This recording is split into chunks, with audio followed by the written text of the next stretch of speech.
கர்த்தராகிய இயேசு கிறிஸ்துவின் நாமத்தில் அன்பின் வாழ்த்துக்கள். சங்கீதம் 143:10. உமக்கு பிரியமானதை செய்ய எனக்கு போதித்தருளும். நீரே என் தேவன். உம்முடைய நல்ல ஆவி என்னை செம்மையான வழியில் நடத்துவாராக. பிரியமானவர்களே, இந்த முழு வருடத்திலும் தேவன் நம்மை கண்ணின்மணி போல பாதுகாத்து அவருக்கு பிரியமானதை நம்மை செய்த வைத்து நமக்கு போதித்து வழிநடத்தினார் என்பது நமக்கு தெரியும்.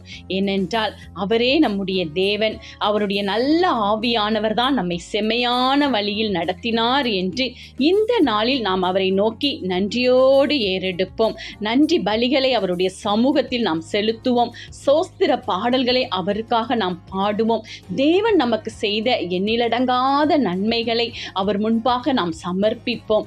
தேவாதி தேவன், நமக்கு பிரியமான தேவன், நம் வழிகளை நமக்கு போதிக்கிற தேவன் இந்த வருடம் முழுவதும் பாதுகாத்தார். புதிய ஆண்டையும் நமக்கு அழகாக வழிநடத்தி நம்மை வழிநடத்த போகிறதற்காக நாம் நன்றி செலுத்துவோம். ஆமென்.